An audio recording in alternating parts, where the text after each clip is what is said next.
What is going on, guys? This is the Set It Off Network. I am your host, Michael Seditol. It is Wednesday, October 16th. It is a chilly 56 degrees here in Charleston today.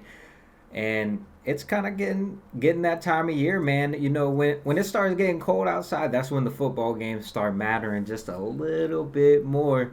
And we're going to talk about a game today. We're going to talk about LSU and Arkansas. One of the games this weekend I think is severely underrated. You have big time matchups going on all over the SEC. You got Georgia and Texas, Tennessee and Alabama. You got games all over the country this weekend. And I just think nobody's talking about LSU and Arkansas, which I think could be a scary spot for LSU coming off a huge win. We're going to break it all down. We're going to be talking LSU and Arkansas this entire video. But before we do, if you guys are watching, man, I appreciate you guys for watching so much. But I need you guys to subscribe to the channel, man. We got to get to 1,000 subscribers. Our goal for 2024 was to get to 1,000 subscribers. We're so close. We just need a little bit of support from you guys. So if you're watching this and you like the content, man, go ahead and hit that subscribe button. It's completely free. All right. So breaking this game down, we obviously got LSU coming off a humongous win in Tiger Stadium against a top 10 Ole Miss team. I was in Tiger Stadium. I don't know how many of you were, but that was one of the best atmospheres I've ever been a part of. And I've been to a ton of football games, a ton of LSU football games, and I haven't met an atmosphere that even compared to that one. And it 100% factored into the game. Ole Miss just didn't handle it well in the fourth quarter, and LSU was able to finally get it going offensively and steal a win right from Ole Miss. But you know what? We could play shoulda, coulda, wouldas all day because the old saying is if you should have, you would have, and they didn't. All right, so the better team lost thing, I don't really care. LSU is now the number 8 team in the country, firmly in control of their playoff destiny, right?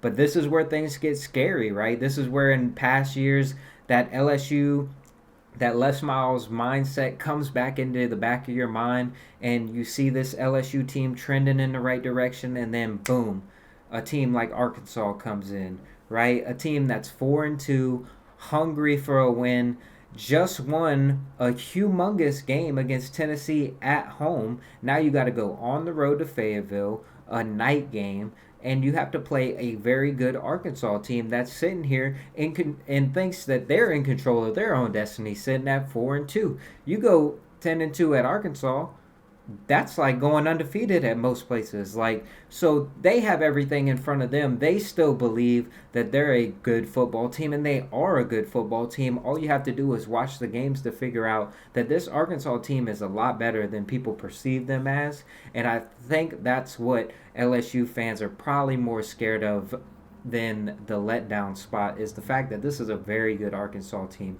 You're talking about a team with Taylon Green, guy with injury concerns this week, a lower leg injury against Tennessee, a knee injury, wasn't able to finish that game. They're coming off a bye week though.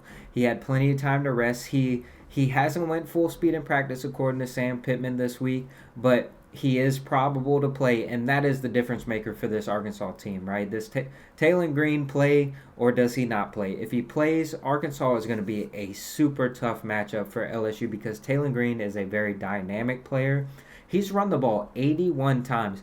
To put that in perspective, Arkansas's starting running back, the guy with the most carries on the team, has run the ball 99 times, right? And Taylon Green has run the ball 81 times. So we are talking about a very small difference in yards and carries and all of that between the running back and quarterback. So he is a very huge part of their offense and a guy who can go and make plays. My thing from the Arkansas standpoint is how healthy is he? With coming off a knee injury, depending on what the severity of that knee injury is he 70%? Is he 50%? Is he 95%? Like, we don't really know. Nobody knows what the injury technically was, but it damn sure didn't look good against Tennessee. He wasn't able to finish that football game out. So where LSU finds itself is obviously in the look ahead spot. And I'm saying look ahead because looking ahead to what your future holds more is less than being where your feet stand, right? a humongous win, a program that, you know, was on par with you, and you go and beat them, right? And you've kind of taken the reins of your season again, right? After the USC loss, it was all doom and gloom, and the defense is bad. The offense isn't as good as it was last year. The coaching is not, up to standard. It was all of that, right? And then you have the South Carolina game that throws even more doubt into your mind. But I think we've seen as the weeks go by that South Carolina is a pretty good football team, right? And you see all these games and you kind of judge it week by week. And now you sit here after beating Ole Miss and the mojo's back, right? Everybody is drinking the Kool-Aid right now, telling LSU how good they are, all right, what the future holds. I hear people talking about what's going to happen in 3 weeks when Alabama comes to town. How, oh my goodness, when they only come in with one loss and we're going to have one loss, and that atmosphere is going to be absolutely ridiculous. Guys, like, LSU's two toughest games of the season are this week and next week. They go to Arkansas and then they go to A&M, a place they haven't won since 2016, right? And then an Arkansas team that has played the last 4 times a matter of a 3-point football game, right? You were able to win 3 out of the 4, all right? But all 4 games were decided by exactly 3 points. And it is never an easy task walking into Fayetteville, all right? I don't care how good Arkansas is. I don't care how bad Arkansas is. Playing in Fayetteville at night on a Saturday, it's not an easy task, all right? So LSU has their work, and they've got to come prepared. This is where you're going to find out the difference between Brian Kelly, Coach O, Les Miles. Brian Kelly's teams have always gotten better towards the end of the year, but even Brian Kelly's teams, you slip up and lose to a 4-7 Texas A&M team in year one. Um, in a similar situation, kind of, and it's like, what are we gonna get on Saturday? Are we gonna get a team that is happy that they won against Ole Miss and maybe comes out flat, maybe doesn't play as well, maybe it's a little cold in Arkansas, maybe Arkansas comes and punches them in the mouth, right? Or are we gonna see what elite teams do, or teams that perceive themselves to be elite, and they come out and handle business, right? And that's what we're trying to figure out with LSU. I think LSU has the makings to be an elite team and a top 10 team in the country, but they're going to have to prove it, right? Because, like I said, the difference between a top 10 playoff contender and what we call pretenders in this world is the fact that when they go on the road, they go and handle business. Sometimes it might not look good, right? But they go get it done. And that's all LSU has to do. I think Garrett Nussmeier, the way he finished that football game, has him trending upward, even though he was already playing at an extremely high level. I think that just brought the confidence that says, hey, I can do this against anybody, right? Because that Ole Miss defense was no slouch. Like, people think about that Ole Miss defense and they think about the past and all that. That Ole Miss defense is one of the best defenses in the SEC. And I don't say that lightly because there's a lot of good defenses in the SEC, but I think Ole Miss probably has a top 3 defense in the SEC right now, and that defensive line is no joke. And your offensive line went out there and dominated, 0 sacks.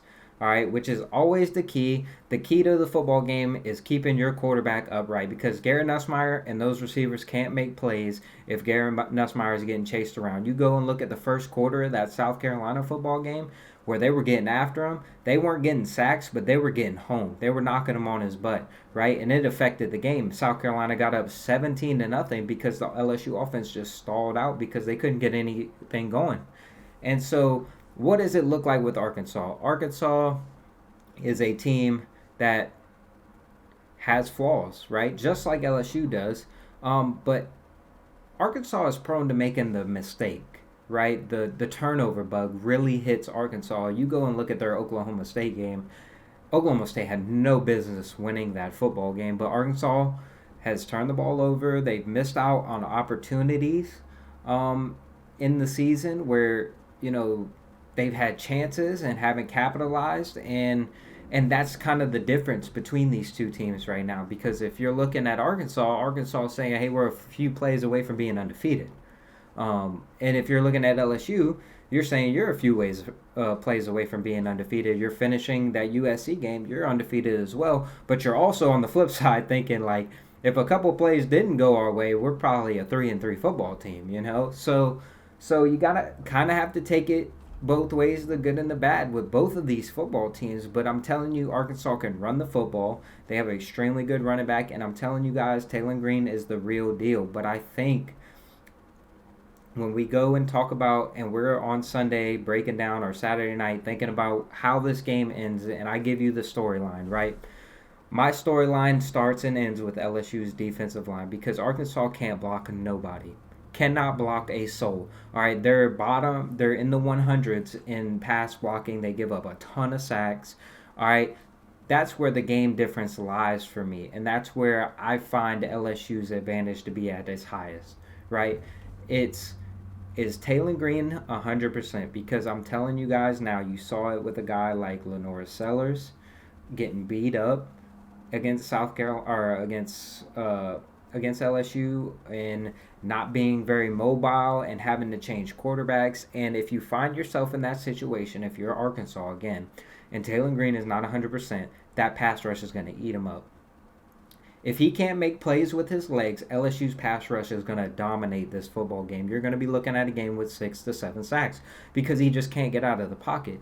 Now, if he can, that throws the wrinkle into things. That's where the gap tightens if you're an LSU fan, and the records don't mean much because that guy can make plays. That guy can extend plays, find guys down the field. Can your secondary hold up for longer than they have to? Because the pass rush is doing a tremendous job of making sure that they don't have to defend for very long.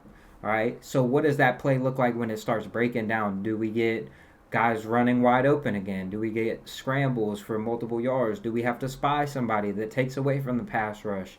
All of these different things. I think the matchup to watch here is Blake Baker versus Bobby Petrino. A great offensive coordinator versus a great defensive coordinator. A defensive coordinator that's handicapped by the guys he has, but Bobby Petrino is probably saying the same thing because Arkansas doesn't have the athletes that LSU does.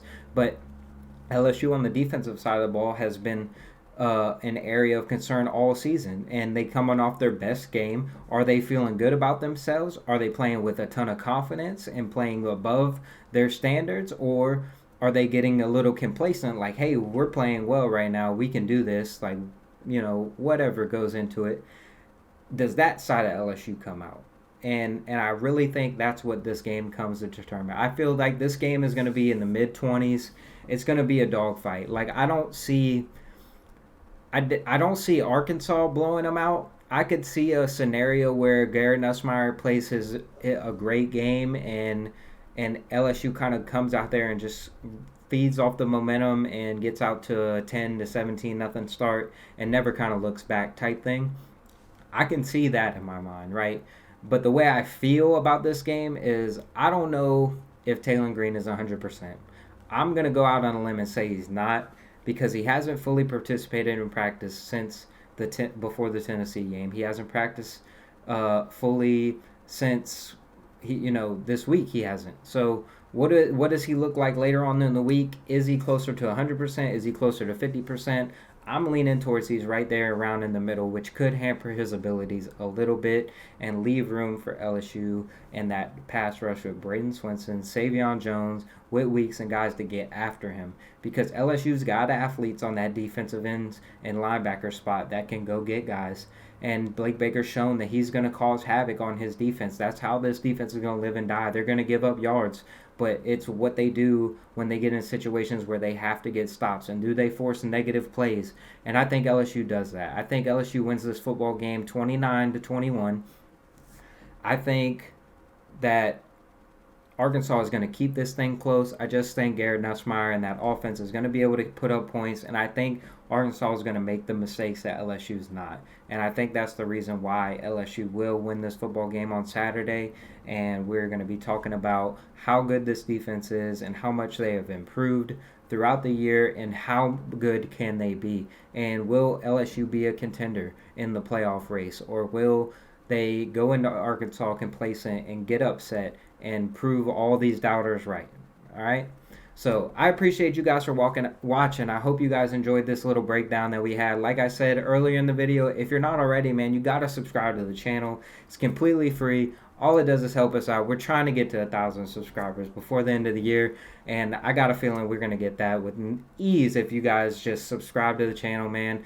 Like I said, appreciate it. Hope you guys have a great rest of your week, and we will be breaking the game down as soon as it's over. So make sure you guys check for that later on this weekend.